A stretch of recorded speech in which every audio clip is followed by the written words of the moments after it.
آج جو لوگ بیٹھے ہوئے، کوئی مائی کا لال ہے، اس نے ماں کا دودھ پیا، یہ کہتے کہ اس نے کیا کیا ہے ملک کی آزادی کے لیے.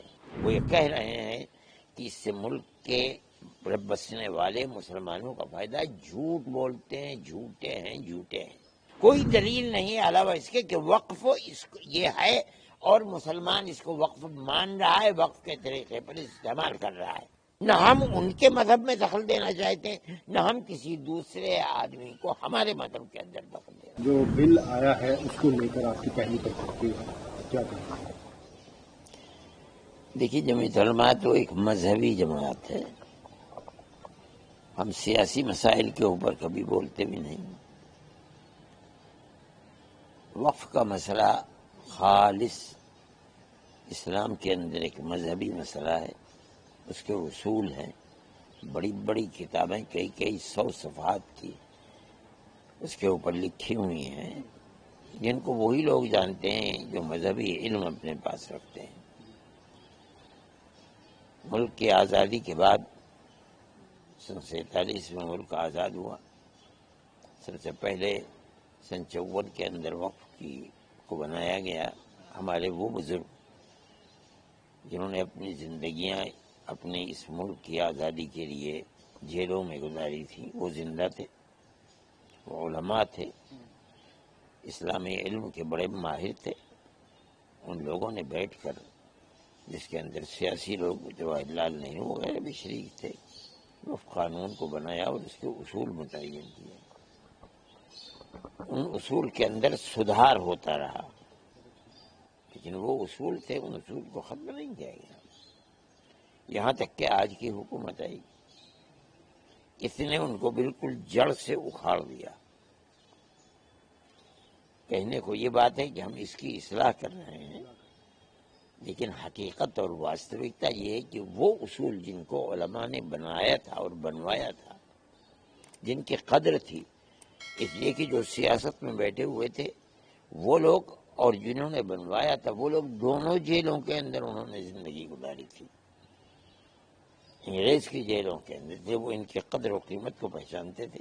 آج کی صورتحال بالکل اس سے الگ ہے.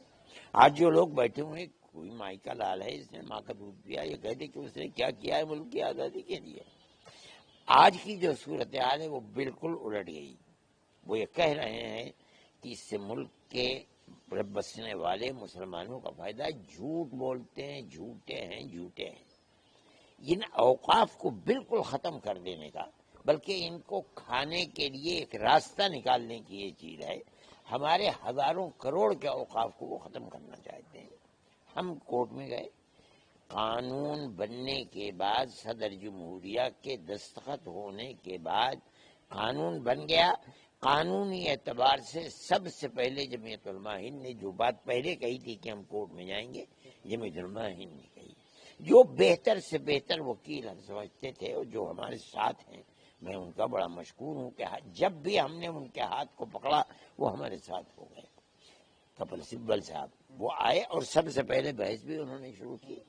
اور بنیاد میں نے یہ بات بار بار کہی کہ جمعیت علماء کوئی سیاسی جماعت نہیں ہے. بنیاد اسی کو بنائیے کہ یہ ایک مذہبی چیز ہے، اس کے اندر سیاست کے دخل کو ہم پسند نہیں کرتے. ہم جانتے ہیں، ہم نے بنوایا ہے قانون، ہمارے علماء نے بیٹھ کر قانون بنایا ہے. ہم نے بائی یوزر کو، وقف بائی یوزر کو یہ بنایا ہے اور یہ کہا ہے کہ یہ چیز ہو ہی نہیں سکتی. اس لیے جو وقف ہے اور وقف کے طریقے پر استعمال ہو رہا ہے، آپ اس کو وقف مانیں. چنانچہ ان لوگوں نے مان لیا.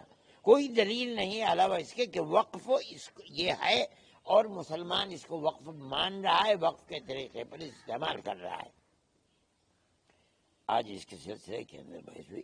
ہم تو اللہ کا شکر ادا کرتے ہیں اور ہم ان ججز کو بہت بڑا ملک کا وفادار سمجھتے ہیں جو اس مسئلے کے اوپر کر رہے ہیں. اور جو تبصرے اس کے اوپر ہو رہے ہیں وہ یہ کہ جو ہمارا موقف تھا، اسٹینڈ تھا، اس اسٹینڈ کی تائید ہو رہی ہے.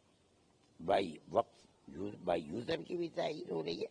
وقف کے اندر غیر مسلموں کو داخل کر دینا کوئی چیز نہیں ہے. جس دن پیدا ہوتا ہے اس دن سے لے کر جس دن آدمی کی موت ہوتی ہے، 80 سال میں، 100 سال میں، 150 سال میں، 200 سال، کوئی زندگی کا پہلو ایسا نہیں ہے جس کے اندر جائز ناجائز حلال اور حرام نہ ہو. یہ اسلام کی خصوصیت ہے، وشیشتا ہے. ہم جانتے ہیں، کون جانتا ہے اس کو؟ ہم کہتے ہیں کہ یہ وقف ہمارا ہے، مذہبی چیز ہے. ہم کسی مذہبی چیز میں کسی کا دخل کو دینا، نہ ہم ان کے مذہب میں دخل دینا چاہتے ہیں، نہ ہم کسی دوسرے آدمی کو ہمارے مذہب کے اندر دخل دینا چاہتے ہیں. ہم یہ سمجھتے ہیں کہ جس طرح چل رہی ہے، جو اس وقت ہم نے دیکھا ہے، یہ بڑی خوشی کی بات ہے. اور اس ملک کی خوش قسمتی ہے جس ملک کے اندر ہم رہتے ہیں کہ چیف جسٹس اور ان کے ساتھیوں نے بیٹھ کر یہ کہا کہ جو ملک کی صورتحال بنتی چلی جا رہی ہے وقف کے اوپر، ہمیں اس کے اوپر تشویش ہے اور ہم بڑی جلدی اس مسئلے کو حل کرنا چاہتے ہیں. میں اس کو بڑی خوشی کے ساتھ قبول کرتا ہوں